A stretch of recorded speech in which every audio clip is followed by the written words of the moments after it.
I call this a Zen of Love Meditation. I'm broadcasting here from Honolulu, Hawaii. This is the second streaming video I've done. We had a little trouble with Facebook, but I'll put this up through YouTube and by uploading it. In this meditation, the goal is to combine a kind of perfect attachment with a perfect empathy. So in relationships, people get confused, they feel hurt, they don't understand each other, they don't understand themselves, they don't understand the other person. This is all par for the course. At one time I did mediation, and some of the kinds of mediation I did were divorce mediation. People with children were actually ordered to go to a mediator, usually a male and female combination of mediators, and we would help them put the children first, and also help with their property division or what other problems they had in divorcing. Over the course of several years, I noticed one thing these couples who were divorcing all had in common is they all lacked empathy. In each case, in my experience, one individual could not understand or feel what their partner was feeling. And when you have two individuals in that situation, they come to a dead end. There's irreconcilable differences. They don't know how to move forward or develop or deepen the relationship or start over again or make it new. So this is an exercise to kind of go way below the fringe, the surface waves, and get down into the depths of what goes on in relationships. I once met a Carmelite priest. Being in Hawaii, I'm on the flight path of people going to the Orient or who were trying to do exotic things and research. And this Carmelite priest was referred to me by his nephew. And he had a slush fund, even though they have vows of poverty. And he was also a therapist. So in his counseling, when he found that he could no longer understand the client, he'd come to a dead end with all his diagnostic and procedural methods and his listening skills or whatever, he said what he did is he would imagine he was the client. He became the person, and he said invariably that worked. He would get the insight he needed to understand the other person. He wasn't mentioning that the client itself would probably feel, oh, this guy connects to me on a gut level. I can now open up to him in a new way. There's a bond there when you do that type of practice. So there's a foundation for this type of work I'm doing. I have an essay on it with the links to it, and I have other books related to it which you can explore. So let's just get into it. I'll try to be brief and to the point, and we'll do it live. I'll work with someone in my mind. This is someone you're meant to kind of pick someone as we do the exercise and see what you come up with. So again, it's combining a perfect attachment with a perfect empathy. So in a relationship, you don't want to be all entangled. You want to be able to step back at some point and take a hard look at what's going on. But you don't want to be neutral or mental. You want to be a part of the other person and make that person a part of your life. So let's go a little deeper into that. The detachment is like a mirror. A mirror reflects 100% of the photons that touch its surface. It's reflective, it's totally receptive. The mirror we're using, though, is not two-dimensional width and length, it's three-dimensional. It's got depth to it. So we're going to simulate that type of mirror-like detachment by imagining a void. A void is a big empty space with nothing in it. No substance, no light, no vibration, no colors, no images, no thoughts, no feelings. There's nothing there. It's big, it's empty, you're in it, you are it, but there's no body sense of your being present. You are the entire void. So it's kind of like looking at the stars at night up there in the sky. Get a sense of that vastness, that depth. Take away all the stars, keep the depth. Take away the earth beneath you, keep the depth, the vastness. That's your space, your void.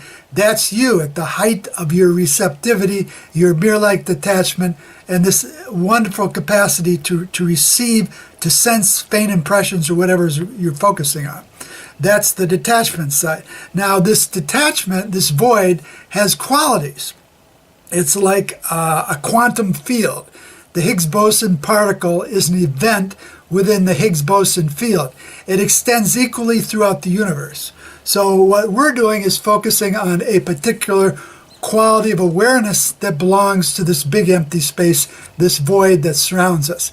It's kind of a Buddhist sense of, you can come at it by repeating the phrase, there's no barriers, there's no boundaries, there's no separation. There's only oneness and so perfect love. This is not just an empty void, this is an empty void with a feeling of nothing that separates one being from another. There's just oneness. And where there's just oneness, nothing separating, there's perfect love. There's no national boundaries. There's no ethnicity. There's no races. There's no social status. There's no my identity opposed to your identity. There's no I'm here and you're there. Everything is one. So this is a quantum field of awareness. I'm not making it up. It extends everywhere throughout the universe. You just have to open yourself into it, practice, tune into it. So just a moment. Some of you are sensitive, and I'm going to enter that vibration. So, but think about it. You're in a big empty space. You look around. There's no fences here. There's no hills, mountains, roads, barriers, no barbed wire fences, no DMZ zone. There's just an openness. Everything here is part of this openness equally, and it's a part of you because you are this big empty space. Just a moment.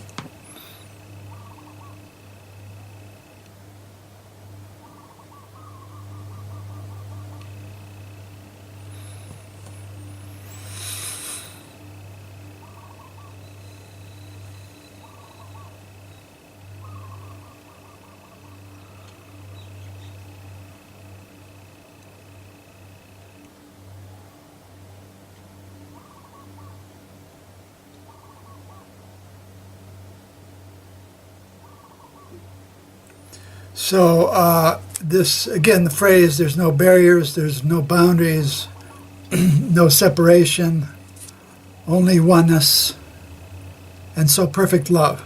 That's a vibration within the Akasha, within the void. It's quantum, it's everywhere, equally throughout the universe. And within my feelings, my self-perception, I feel part of it. I feel joined to the universe, to the void, and also to the void within its emphasis on love. In Christian terminology, this is called omnipresence. But here it's more a sense of just experientially being, it's an actual sensation. You're in a space, nothing there, you're everywhere in the space. Anything else in the space is within the one awareness. You're one with it, it's one with you. It's an actual feeling sensation. Okay, so now we're gonna work with that. That's still in the detachment department. So we're going to add to that, being practical down to earth here.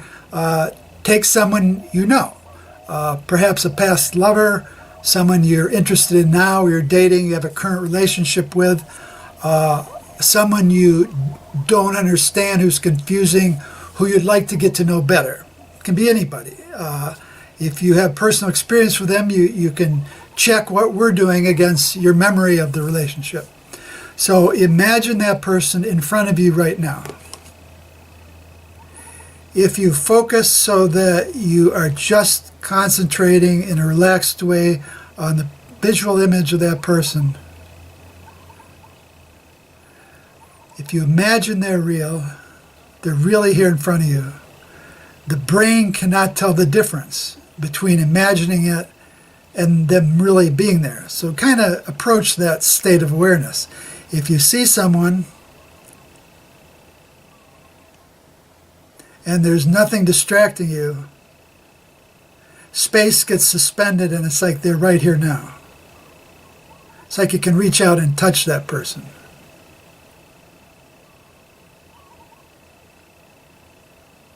Okay, I'm doing this with a specific individual. Try it for yourself. Pick someone. Now the next step is to retain the sense of the mirror-like clarity, the void, this big empty space, which kind of excludes all other distractions. And imagine like the Carmelite priest, Or in Franz Barden's Initiation to Hermetics, this is chapter 3 and 4. You imagine you are all sorts of things and other people. Imagine you are this individual. And you can do that briefly by imagining the way that person talks. If they've touched you, recall that. If you, the way they express themselves, their facial expressions, their body language. And recall as much as you can the biography of this individual. Briefly, what have they gone through? What has their family life been like? What have been the highs and lows of this individual's life? What is the range of feelings of this person? What makes him or her exciting? What's exciting for them? What are their passions?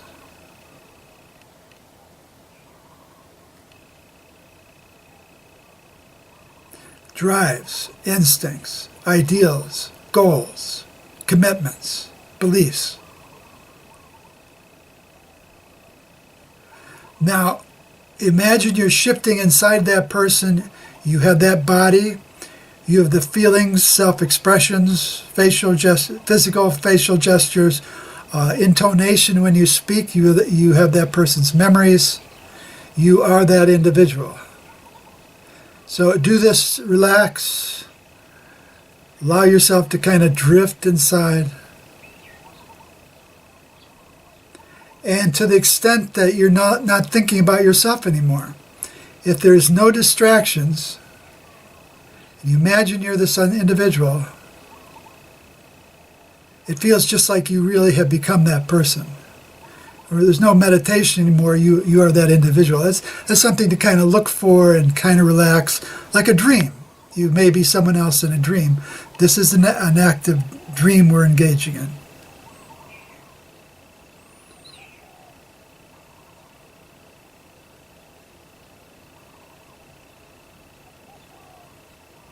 Now you do this until you get look for a physical sensation in your own body. So it's like you're imagining you're this individual, but something is being registered, and it occurs in your body. A sensation of what it's like to be in that person's body, and the sensation is not yours. It comes from being inside the other person.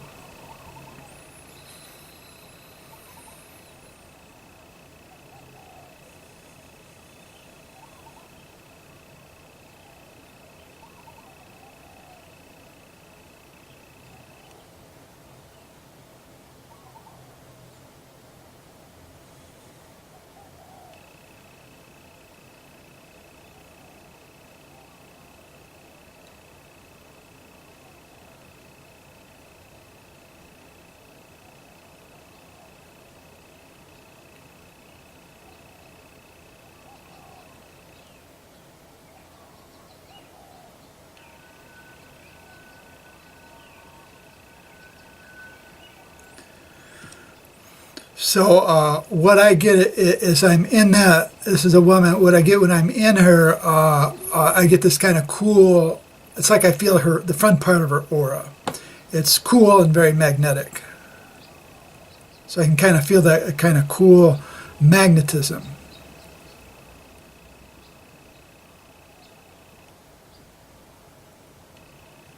So I asked myself, what does this remind me of? Am I comfortable with it? Do I like it? But what does it tell me about this person that I don't already know?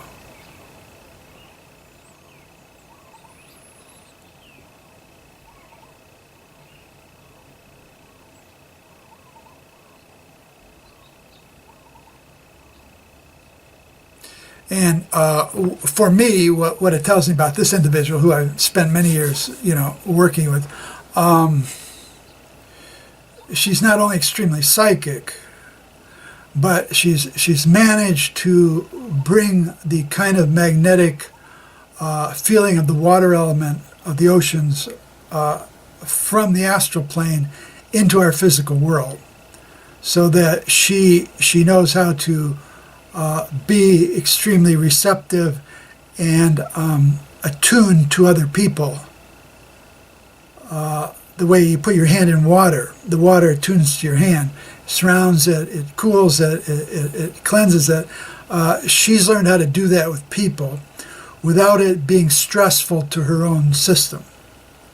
So she's multidimensional. She's joined two different worlds, the astral plane, and where water is magnetic in that way in its own realm and kingdom, and our physical world, where people are interacting with each other, almost like in a business manner. She's combining both and hopefully getting good results from that. So that's a new way of looking at her, which I discovered from the meditation.